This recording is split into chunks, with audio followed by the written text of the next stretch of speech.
ପାରଳା ସହରରେ ପୁଣି ଚୋରି। ସୁନା ବ୍ୟବସାୟୀଙ୍କ ଘରେ ପଶିଲା ଦୁର୍ବୃତ୍ତ। କିଛି ଦିନର ବ୍ରେକ୍ ପରେ ପୁଣି ଆକ୍ଟିଭ ହେଲେ ଚୋର।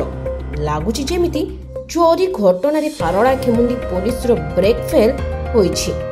ପୁଣି ଗଜପତି ଜିଲ୍ଲା ସଦର ମହକୁମା ପାରଳାଖେମୁଣ୍ଡି ଠାରେ କିଛି ଦିନ ବିରତି ପରେ ପୁଣି ଚୋରି ଘଟଣା ଘଟିଛି। ସହରରେ ଲଗାତାର ଭାବେ ଚୋରି ଘଟଣା ଜାରି ରହିଛି। ଗତକାଲି ମଧ୍ୟରାତ୍ର ସମୟରେ ଦୁର୍ବୃତ୍ତ ଜଣେ ସୁନା ବ୍ୟବସାୟୀଙ୍କ ଘରେ ପଶି କଳା କନା ବୁଲାଇଥିବା ଅଭିଯୋଗ ହୋଇଛି। ଘଟଣାଟି ଘଟିଛି ସହରର ଆରୋଗ୍ୟ ସାହିରେ। ତେବେ ସୁନା ବ୍ୟବସାୟୀ ଜଣକ ମହାରାଷ୍ଟ୍ରର ବୋଲି ଜଣାପଡ଼ିଛି। ତାଙ୍କ ନାମ ଉତ୍ତମ ରାଓ।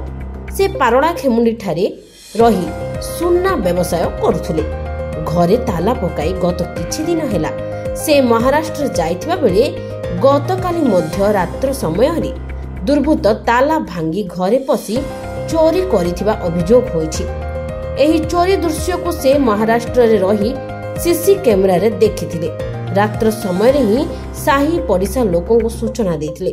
ସୂଚନା ପାଇ ସାହି ପଡ଼ିଶା ଲୋକେ ତାଙ୍କ ଘରକୁ ଯିବା ସମୟରେ ଦୁର୍ବୃତ୍ତ ଚମ୍ପଟ ମାରିଥିଲେ। ତେବେ କେତେ ଜଣ ଆସିଥିଲେ ଏବଂ କେଉଁ କେଉଁ ସାମଗ୍ରୀ ନେଇଛନ୍ତି ତାହା ଘର ମାଲିକ ଆସିବା ପରେ ସ୍ପଷ୍ଟ ହେବ। ଏନେଇ ପାରଳାଖେମୁଣ୍ଡି ଆଦର୍ଶ ଥାନା ପୋଲିସ ଖବର ପାଇବା ପରେ ଘଟଣାସ୍ଥଳକୁ ସନ୍ଧାନୀ କୁକୁର ଓ ସାଇଣ୍ଟିଫିକ ଟିମ୍କୁ ନେଇ ତଦନ୍ତ କରିଥିବାର ଜଣାପଡ଼ିଛି। ବ୍ୟୁରୋ ରିପୋର୍ଟ, ଲକ୍ଷ୍ୟ ମିଡିଆ।